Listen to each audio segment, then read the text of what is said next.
Thanks for joining today, Shawn. You remember back we pitched you on this thing being like a branded piece of content for Toast, and you had some really great advice for us. So you were really a natural person to reach back out to and continue learning from. You know from the email that we're building up this library of established and successful chef owner content. So that's really the intention of today's call. And we sincerely hope that some of this stuff, some of these clipable moments we can send back to you and you can, leverage that as well for your own media channels. So Awesome. but yeah, so we'll catch up a little bit. We'll get into Cali barbecue, some stories, some background, those original intentions you set, and then where it is now. And then I think something really interesting to dive in with you is to then move on to just like media as like a necessary component of like the modern restaurateur strategy. Obviously, you crush that. And then get into some of the more psychological stuff, some legacy stuff, and then we'll finish up with some like rapid fire stuff that I think will make some good clippable moments as well. Awesome. But stop us at any time as well if you want to, steer the car in any direction. But kicking us off here, what was the initial mission with Cali Barbecue? Like, were you always a restaurateur? Was it a career pivot? Like, take us back to the beginning and then tell us where you are now. Sure. So my name's Shawn Walchef. I own CaliBBQ with my wife. We've been in business for 18 years. We have 3 locations. We have a stadium location at Snapdragon Stadium. We have a QSR, quick service restaurant location on the San Diego Navy Exchange. That we just opened a year ago. So we serve the men and women that serve our country. Very proud of that location. We slow smoke all of our meats every day at our master smokehouse and restaurant. That one's been open for 18 years. And yeah, we've made all the mistakes possible. Opened up 3 ghost kitchens during the pandemic, closed all 3, but really leveraged technology and storytelling to run our business. And that is a really hard business. Restaurant business is not easy. 2008, when we opened, we picked a very difficult location. They tell you location, location, location. And we picked a difficult time, a difficult industry, and a difficult location. And we've learned so much in that time of what not to do. I think that's probably why I believe so much in storytelling and asking questions of other owners and operators and creating content for our industry, is that so many people have made mistakes. And I wish if I could go back in time that I had started the podcast when I first opened up the restaurant, because I would have probably saved myself a lot of time and a lot of money just by asking other people what to do and what not to do. But, part of our mission is that no one's coming. Anybody that's watching this, anybody that's listening to this, the greatest lie that's ever been told to business owners and creators is if you build it, they will come. There's a movie, baseball American classic, Field of Dreams, and Kevin Costner and James Earl Jones, they build a baseball field in the middle of nowhere. And there's this lure of if you build it, they will come. And I'm here to tell you no one's coming. And the sooner that you understand that no one's coming, no matter how good your restaurant is, no matter how good your movie is, no matter how good your podcast is, no one's coming. You've got to let people know why they should come. And you got to bring them into the story. And the more that you do that, the more you can build a community, the more that you can differentiate yourself from other people, and the more that people will advocate on your behalf. Awesome. Yeah, you pretty much just answered my second question, which was, what do you wish you knew before opening Cali Barbecue? And it sounds like you would have started that podcast way sooner. 100%. I mean, we believe in building in public. It's crazy. The first iPhone came out on June 29th, 2007. We opened up our restaurant on April 20th, 2008. So like as a restaurateur, my entire journey has really been on Web 2.0, the birth of what we call smartphone storytelling. All of these tools were never available pre-2007, where you could use Facebook or you could use Instagram. Wasn't even around. There was no TikTok. There was no YouTube was around, but people weren't using it in the way that we use YouTube today. Old marketing playbooks were get into the yellow pages, advertise on radio, advertise on TV, send out mailers, do all of those types of things. And now we live in a different world where everyone's connected to the internet. People all over the globe. You just have to have the courage to share your story and to do it in an authentic way every single day, and learn how to do video and learn how to use. The problem that I have with social media for business owners is that so many business owners look down on social media, or they want to know what's the return on investment. And I'm living proof that we would be out of business if it wasn't for social media. Hard stop. Like if we didn't tell our story on Facebook, if we didn't learn how to run our website, if we didn't learn about Yelp, if we didn't learn about Google My Business, if we didn't learn eventually about Instagram and TikTok and YouTube, we would be out of business. But because we've learned how to do it, we've actually built a business within our business, which is CaliBBQ Media. Now we do storytelling for some of the biggest brands in the restaurant space, for brands like Toast, like Pepsi, like Uber, US Foods, Restaurant 365. Some of the best in class technology brands use us and my team to help them tell better stories on the internet. Why? Because restaurant owners are on the internet. I know it's a crazy thing to think that restaurant owners are just in the four walls of their restaurant, but guess what? They're on Instagram, they're on YouTube, they listen to podcasts. And how do I know that? Because I'm one of them. I'm one of them. And I wanted, back in 2017, when we started our first podcast, I wanted to listen to other restaurant owners. You know, when I went to college, I studied business until I switched majors into sociology. Why? Because the business classes were boring. The only time I liked the business class was when they brought in an entrepreneur and they told their story.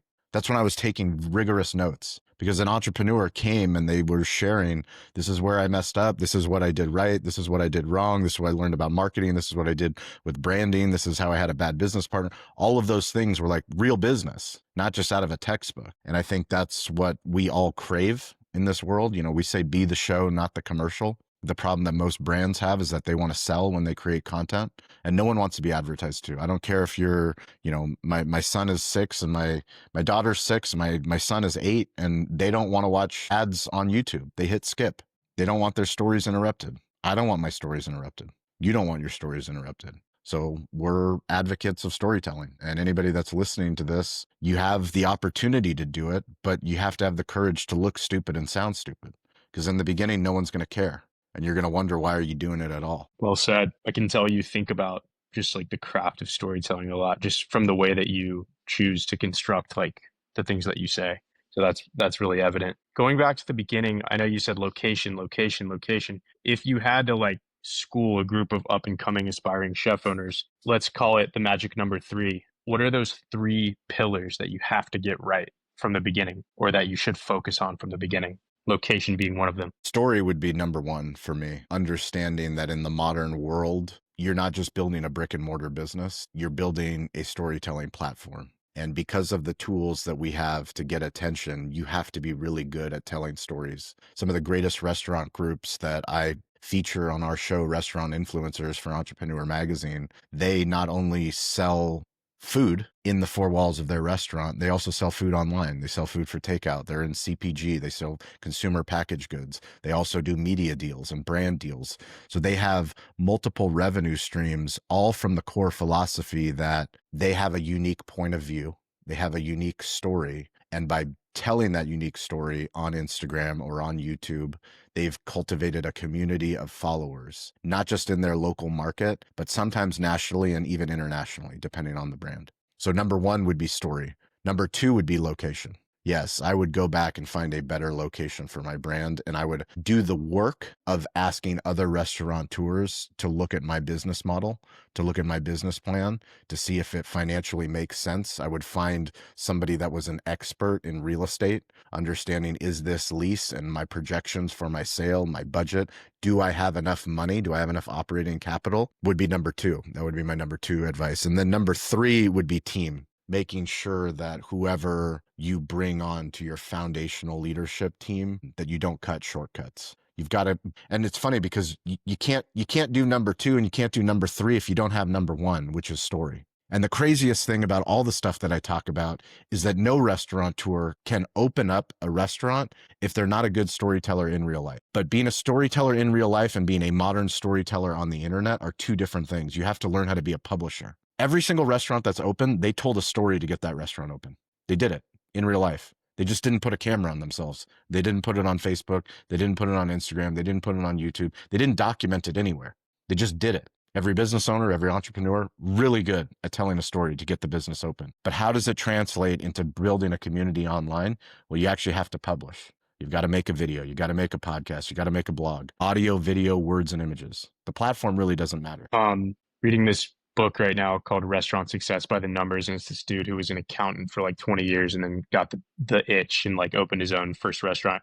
And he talks a lot about just like market, like demographic research, basically. When you're thinking about the best location, like, are you also assessing like who the target customer is going to be with like a granular comb, or how do those 2 play into each other? And how did you think about that with the first CaliBBQ opening? Yeah, I mean, if I had to go back and do it differently, I think the reason why we loved the location was because it was underserved. because we felt like there was a community of people, there was an existing breakfast business, and that if we added a sports bar and a dinner business and we brought in craft barbecue and started doing something unique for our market of 3.3 million people in San Diego County, that people would drive across the county to come and support our restaurant. I found out that they are willing to drive, but they aren't willing to drive if they don't know it exists. So, really figuring out, when you do find the location, sometimes that concept that you have might not fit the location, which is why that location is so important. It's understanding that, where you are matters. Not only where you are, but who you serve. And depending on what your goals are, if you're opening up one single location to serve a community, or if you're opening up a location to open up multiple to eventually franchise and, have multiple locations throughout the county or the region, or, even nationally or internationally, that will guide how you open up your restaurant. But ultimately, I think the most important thing for anyone opening up a restaurant is making sure you follow rule number one, which is stay in business. You have no business if you don't stay in business. For sure. Take us back to the early days of CaliBBQ Media, and like at that moment of your life, what caused you to launch that? So CaliBBQ Media, I say, started in March of 2017 when we published our first episode of Behind the Smoke. So Behind the Smoke was our first podcast. It is now called Digital Hospitality. It's our longest running weekly show. Video, audio, words, we write an article, but that's how we learned how to be a publisher. And that started with me chasing my curiosity. I wanted to have other business owners, back to what I craved for in college, was entrepreneurs that were smarter than me, that had been more successful, had made more failures, for them to come onto my show and ask them, how do you do it? Had people that owned restaurants, that owned butcher shops, that owned grocery stores, that owned businesses, that were great at branding, great at marketing, great at media. And I realized that nobody was listening in the beginning. In the beginning, when we started our show and most people would quit, there's a statistic, I think 70% of podcasters publish one episode and then stop because it's a lot of work. Of the 70%, 40% won't even get to 10 episodes. So literally, if you publish 11 episodes, you're in the top 10% of podcasters. But that's not where all the growth happens. Like when I look at my CaliBBQ Media journey, we spent 5 years spending my money, restaurant money, telling stories about other restaurateurs, about technology, about storytelling. And it wasn't until we launched our second show, Restaurant Influencers, that we started to get our first brand deal. And we actually started to make money as a media company. So as difficult as it was to run a podcast for 5 years and invest time and expertise, it wasn't until we got to scale and speed of publishing that we actually started making money. And is that money making primary, like how many channels of revenue are we talking? Like brand deals? Correct. Yeah, there's multiple ways for a modern media company to make money. Number one is the traditional way, which is the way that all legacy media makes money, which is you build something that has a captive audience. From that captive audience, you sell sponsorship. So you sell ads into that captive audience. So whether that's a podcast, whether that's a blog, whether that's video, people want attention. They want to get in front of your audience. That's traditional sponsorship. The other way that we make money is as an agency. So because we're really good at producing shows, we have 7 original shows that we produce in-house every single week, long form shows that we also do full feature articles on, that we also make short form clips from. We have clients that we do the same type of work for. So we help our clients, brands, become their own media company. We use our team of 14 creators, publishers, writers to help them build out the skill set that you need to produce a modern media show. I remember one of the things you gave us feedback on, which I mentioned in the email, was you guys need to be making you've been working on this painting for 3 years. You need to be making a painting every week. We loved that. And we really remembered that.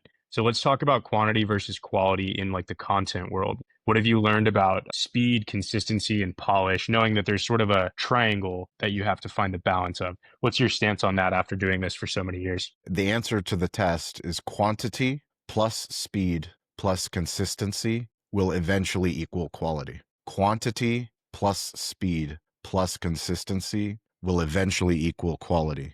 And the problem that everyone has, myself included, is that we want quality first. Everyone wants quality. We know what we see what we like, we hear what we like, and we want the thing that we make to be that. And we want to be known for the great thing that we made. And, the example that I shared with you is so many of the greatest artists of all times, the Van Goghs and the Rembrandts and the Michelangelos. And I mean, I study storytellers, I study comedians. Nobody studies all the things and mistakes that they made or all the times that they got it wrong. And we're talking about hundreds, thousands, tens of thousands of times where they published something that no one cared about, and like, that's just not the story that most people tell. And back to publishing for 5 years without it making any money, like that's really hard to do.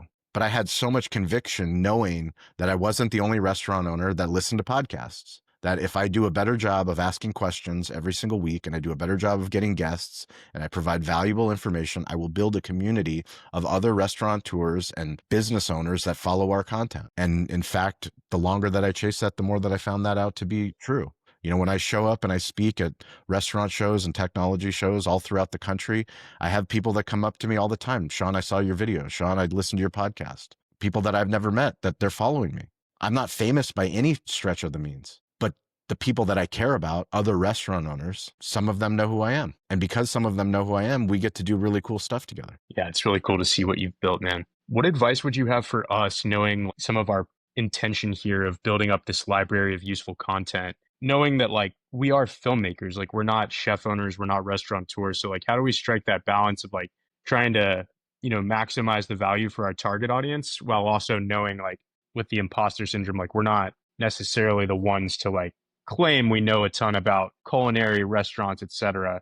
What would you say would be like a good positioning for us, like moving forward, if we wanted to ramp up production of what we're doing? So I think the biggest challenge for modern filmmakers is the business side. It's understanding the distribution. And most filmmakers rely on somebody else to distribute the end product. So whether that goes on TV, whether that's a movie, whether that's Netflix picks it up or like, it's always somebody else. And the unfortunate and fortunate reality is that the sooner that you understand distribution and modern distribution, meaning that can hit the internet today on YouTube. And YouTube's the #1 TV channel in the world. You don't need to ask for permit. You don't need to pay YouTube anything.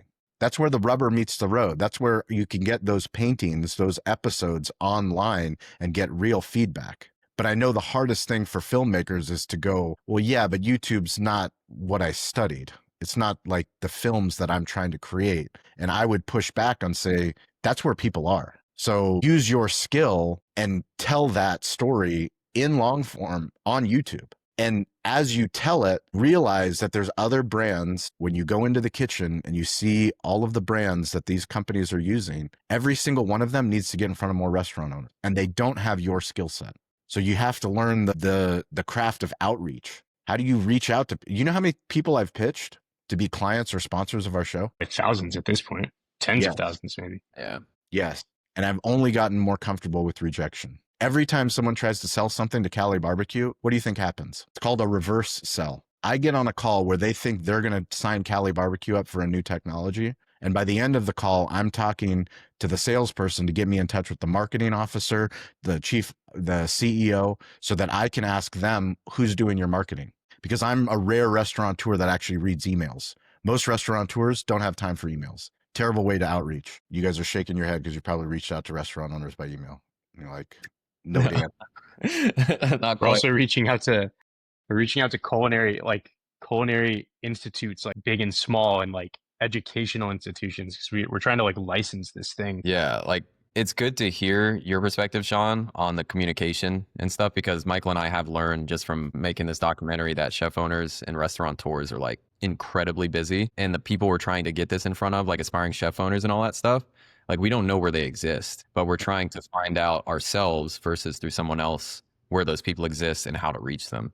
And the YouTube and other avenues is where we're currently at. Shawn, so one question is, we, in the documentary and just in general, I think a lot of people run into this with having a business, having the actual business ironed out and like really sustainable on its own before the marketing side and the media side. Where do you lie within that? Because you kind of have experience of both CaliBBQ and CaliBBQ Media and the importance of both. Which would you say as a priority should an aspiring chef owner like really dive into first?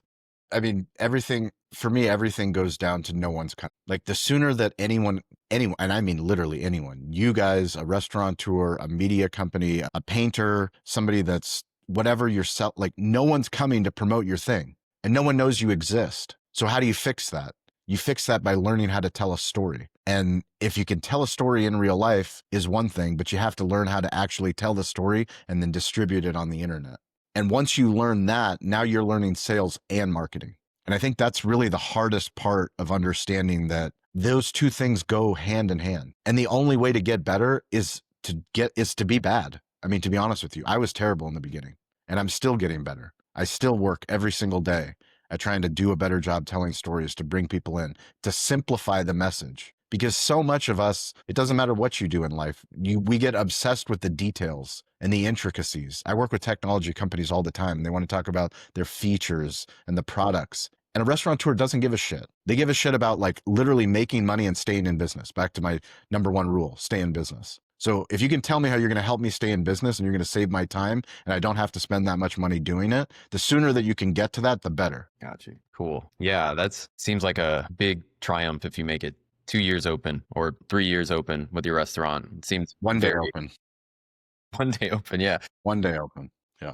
Yeah, that was the main thing. It's just you have a very interesting perspective on it and making sure, because it's a media heavy society, we're trying to essentially help bring down that veil of restaurateuring and stuff is glorious and glorified. The storytelling aspect is very important, but we're also in the sense that like it is important to make sure you actually have something to tell a story about versus, putting up a front essentially. The best advice I can give to you guys is the toughest advice for filmmakers.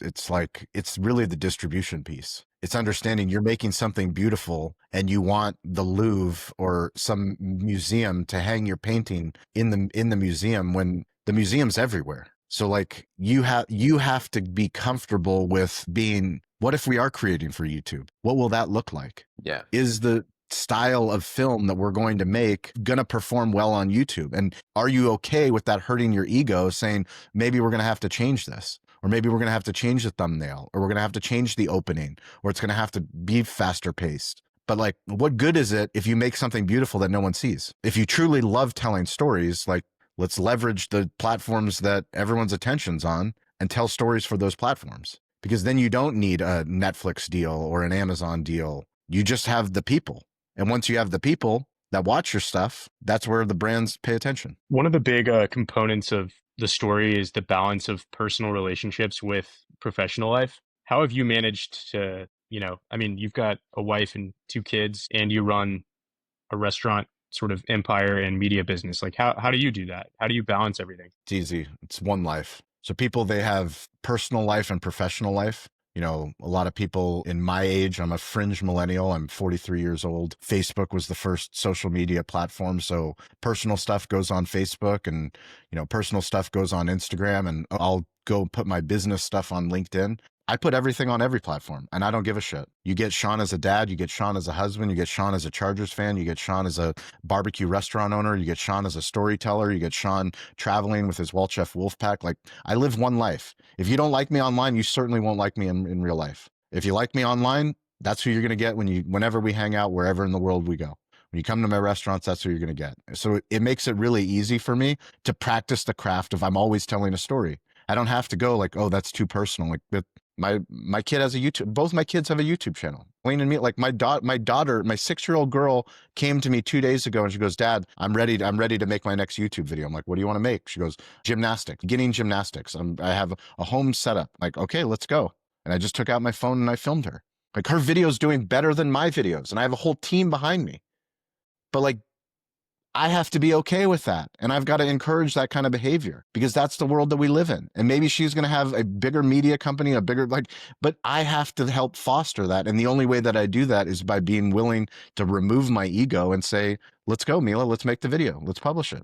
Let the people decide. That's badass. Yeah. I feel like this younger generation is going to be like, we think we're media literate. They're going to be just absolute savages. Are you down to do sort of just a rapid fire thing Sure. to wrap Yeah, this up? go for it. Okay. What is one thing you wish every aspiring chef owner understood? Ask for help. Biggest myth about running a restaurant? If you build it, they will come. Most underrated skill a chef owner must have? Storytelling. Finish this sentence. The winning recipe for a restaurant success is Community.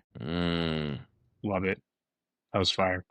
Okay, so looking ahead, since we still have a couple minutes left, what's coming up next for CaliBBQ and for you personally? So we are focused on building out our media platform, helping as many restaurant technology and food service brands reach more restaurateurs all over the globe. So we have some really big deals that we're working on. We're doing more shows next year. We should be making some announcements about the shows that we're going to be producing. We're working with restaurant groups too. So large scale restaurant groups that they want to create their own media channels, not just do B2C content, but B2B legacy storytelling. Yeah. And I'm going to continue to bring my Walchef Wolfpack, my kids, to as many events that I can as long as I can take them out of school. But yeah, I mean, if I look back on where we started and where we are, it's crazy. At 18 years in, I still think that like we're a startup, that we're just getting started and we're just finally starting to figure this thing out. So cool. And last but not least, you mentioned your Bulgarian grandfather and sort of the inspiration that comes from that guy. How are you thinking about him today as you continue to,